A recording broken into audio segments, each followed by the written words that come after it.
In the heart of a city built on ambition, Sophia stands as a titan of real estate, overlooking an empire she crafted with blood and steel. She has just closed a multi-billion-dollar restructuring deal, yet the silence in her massive home feels more like a heavy burden than a victory. The peace is shattered when Vanessa and Derek storm in, their faces masks of entitlement, carrying a folder that will change their family's fate forever. With a cold thud, Derek nicks the table with a legal notice, demanding his mother step down from the very throne she built for them. She remembers teaching them their first lessons in business, hoping to pass on a legacy of strength, never imagining they would use it against her. Vanessa's voice is sharp as she claims the company needs new blood, dismissing her mother as a relic of the past who has served her purpose. The documents reveal a coordinated coup, a legal maneuver designed to strip Sophia of her voting rights and remove her from the board immediately. The betrayal deepens as Vanessa orders staff to begin packing Sophia's personal belongings, treating her mother like an unwanted guest in her own home.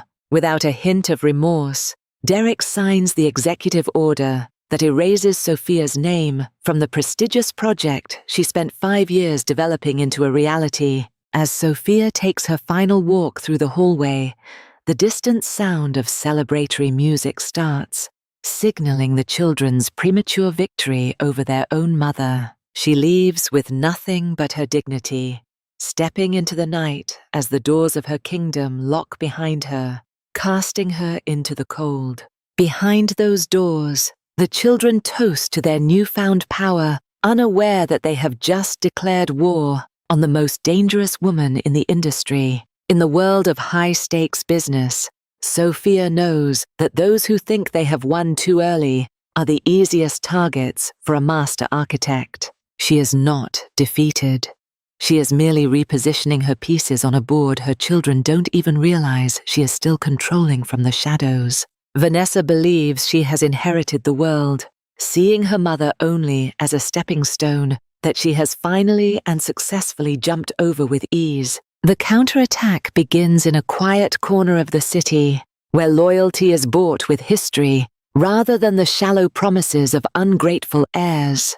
Every gift Sophia ever gave her children came with a hidden price tag, buried in fine print they were too arrogant to ever bother reading. From her modest command center, she watches as Vanessa and Derek begin to dismantle the company's stability with their greed and lack of foresight. Derek treats the corporate treasury like a personal piggy bank, buying toys to satisfy an ego that was never earned through hard work or sacrifice. Vanessa focuses on the aesthetics of power, ignoring the crumbling foundations of the business.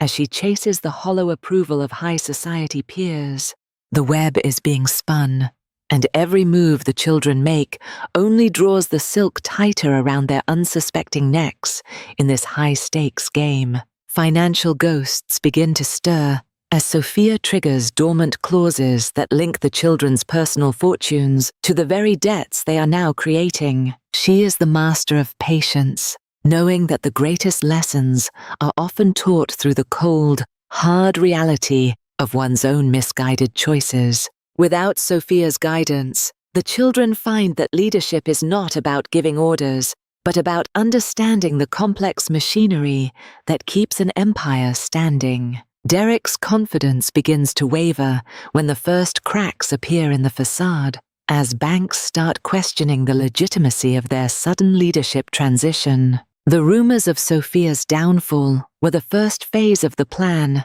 designed to lure the vultures out into the open for everyone to see. Panic sets in as they realize they are in over their heads, looking for someone to blame for the chaos they have brought upon themselves. She prepares for their inevitable arrival, knowing they will come back not out of love, but out of a desperate need to save their own skin.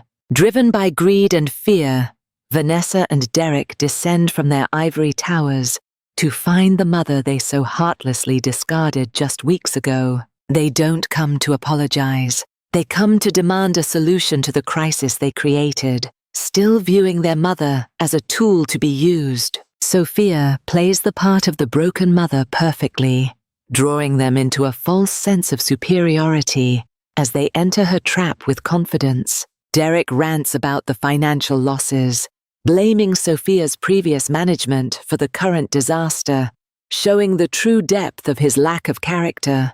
In their final act of cruelty, they ask her to sacrifice her future to pay for their mistakes, proving they value money over her life. She tests their hearts one last time, giving them a chance to show a shred of humanity, but they respond only with cold, hard demands. The insults fly as Vanessa reveals her true nature, mocking her mother's years of sacrifice as nothing more than an expected duty of a servant. Derek joins in, his entitlement reaching a breaking point as he blames his own incompetence on the woman who gave him every opportunity in life. In an instant, the facade of the broken mother vanishes, replaced by the formidable queen of real estate, who has heard enough of their poison. She shows them the evidence of their cruelty, a digital record of their betrayal that will soon serve as their final verdict in a courtroom.